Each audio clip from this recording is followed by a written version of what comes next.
Good morning, good afternoon, and good evening, and welcome back to the channel. Today I want to talk about something epic.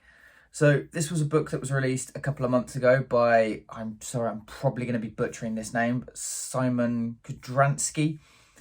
And it was a recommendation from the owner of the comic book shop that I actually go to, saying that this is a really good and fun book and that I should check it out. I flicked through a couple of the pages there and I thought, yeah, this looks just incredible. And I couldn't even wait to get into this book. I literally just sat in the car and read it before I even drove home. It is different and it is fantastic, I have to say. The first thing that really kind of struck me, and it's something that I feel like I'm seeing more and more recently. Now, again, I apologise if I'm completely butchering the name, but Szymon Kudranski is the creator, writer, and illustrator. And I've said this before, and I will say it again.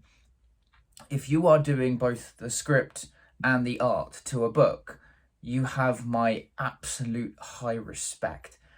I casually write stuff that has not been published. I've got a couple of ideas for comic books. I cannot draw. I'm terrible, and I know there's professional artists, professional writers out there that stick to their own because when they try and do other things, it just doesn't work. And I think when you're doing, no matter whether it's a Marvel book, DC book, or even potentially like an Image book where you have more control over it, if you're doing both, then I feel like you're on a tighter schedule because there's so much more for you to do when you have that deadline for it to be published. So whether something is slightly lacking or not, I have the respect. I give that person respect for doing both, and because I can quite happily say I would never be able to do it. But I will say in this case, the writing is fantastic and the artwork is incredible. And I would put him up, I believe him up there with like Stepan Sejic. And again, it's something that's quite interesting. The fact that obviously the name, now again, I don't know too much about Szymon. I'm going to start calling just Szymon from now on. I don't know too much about Szymon, but the name sounds Polish. And it was interesting that when you open the book, it does actually say translator, and I can't remember who translated it, but it got me thinking, was this originally published in a different language? And when that happens, I do wonder how much is lost through translation. And that's also something else that's quite interesting, and it's one of the things that I think it's amazing about comic books. You know, if you have the ability to read in the original dialect, then I think you potentially gain something more. But I have the English version because I don't speak, as I believe, Polish. I don't speak that. But yeah, I mean, it's incredibly interesting because again, like seeing a potential like a European influence within the books, and you do see something different compared to the American comics. I've seen a drastic decrease in quality in American comics recently, and it's a massive shame. And I'm picking up something like this, and it just blows everything out the water. And there is so much to this. It is a full book. Another thing that struck me was the back page is the final page of the story. I don't know any book that a lot of the Marvel, DC, a lot of other books, they'll be short 5 or 6 pages to have adverts or previews for the next thing. You know, this is literally, if I turn this around, that is the final panel to the book.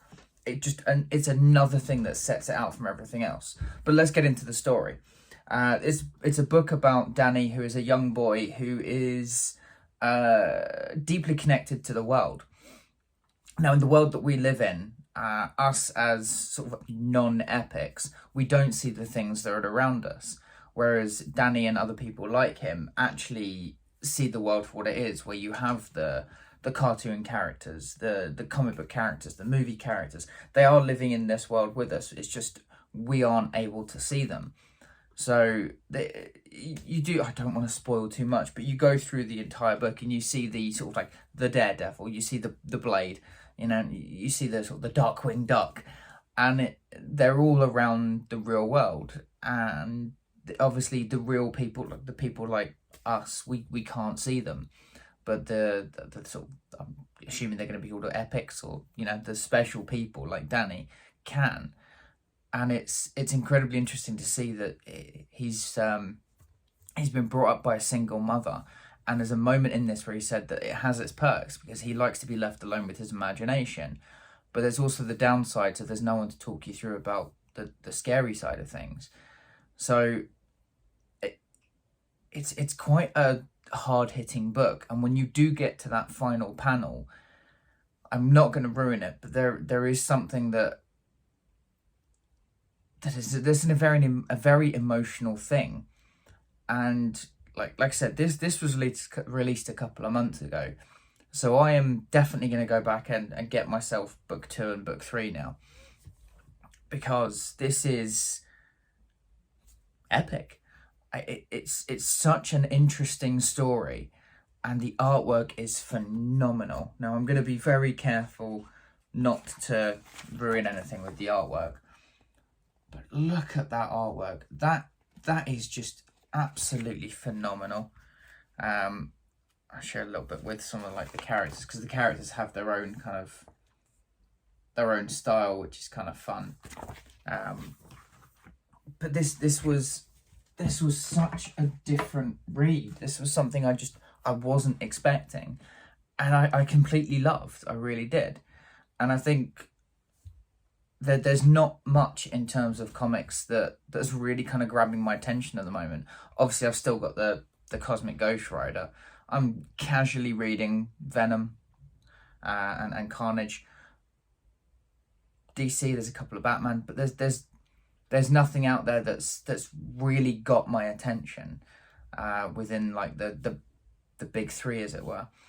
I think Image are doing a lot more interesting stuff. Obviously, there's the stuff from like Chris Corden and Jacob Phillips and all those kinds of people. This is something completely different, and it does set itself apart from everything else. And I think this is to its benefit, really. And I cannot recommend this enough. I think this is a fantastic read. The artwork is beautiful, albeit a little scary at times, because like some of the horror characters are drawn incredibly well. They're really, really good. I'm still just completely blown away that there's so much that you get for your money with this that I can't recommend it enough. And I am very much looking forward to continuing to reading this. But guys, if you have read something epic, please let me know what you think about it down in the comments below. Don't forget to like, share and subscribe, because it really does help me out. And I'll see you all in the next video.